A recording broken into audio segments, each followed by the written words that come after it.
మహిళల premier league వేలంలో తెలుగు రాష్ట్రాలకు చెందిన పలువురు అమ్మాయిలు అవకాశాన్ని దక్కించుకున్నారు. వైఎస్ఆర్ కడప జిల్లాకు చెందిన నల్లపురెడ్డి శ్రీచరణి 2025 WPLలో 55 లక్షలకు ఢిల్లీ క్యాపిటల్స్ తరపున ఆడింది.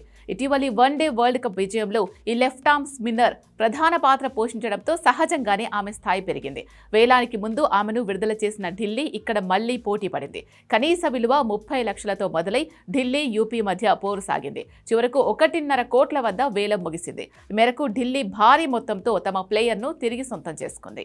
అలాగే హైదరాబాద్కు చెందిన పేస్ బౌలర్ అరుంధతి రెడ్డికి కూడా మంచి ధర లభించింది. ఈ హైదరాబాద్ పేసర్ను రాయల్ ఛాలెంజర్స్ బెంగళూరు 75 లక్షల రికార్డు ధరకు కొనుగోలు చేసింది.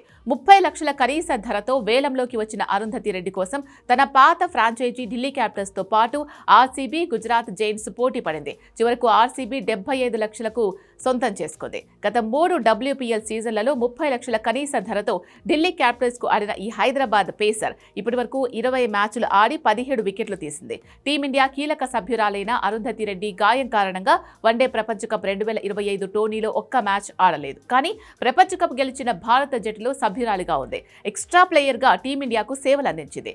సబ్స్టిట్యూట్ ఫీల్డర్ గా అద్భుతమైన క్యాచ్లు అందుకుంది. ఈ విజయ నేపథ్యంలోనే అరుంధతి రెడ్డికి రెట్టింపు ధర దక్కింది. తెలంగాణకు చెందిన గొంగడి త్రిషను చివర్లో కనీస ధర 10 లక్షలకు యూపీ వారియర్స్ కొనుగోలు చేసింది. మమతా మడివాలను ఢిల్లీ క్యాపిటల్స్ 10 లక్షలకు తీసుకోగా క్రాంతిరెడ్డిని ముంబై ఇండియన్స్ 10 లక్షలకు కొనుగోలు చేసింది. తెలంగాణకే చెందిన భవ్య కస్తూరి, సుజాతలకు నిరాశ ఎదురైంది. 10 లక్షల కనీస ధరతో వేలానికి అందుబాటులో ఉన్న ఈ తెలంగాణ ప్లేయర్లను ఫ్రాంచైజీలు పట్టించుకోలేదు. ఆంధ్రప్రదేశ్కు చెందిన కె హాసిని, లక్ష్మీ ప్రసన్న, సబ్బినేని మేఘన, స్నేహదీప్తులను కూడా ఫ్రాంచైజీలు పట్టించుకోలేదు.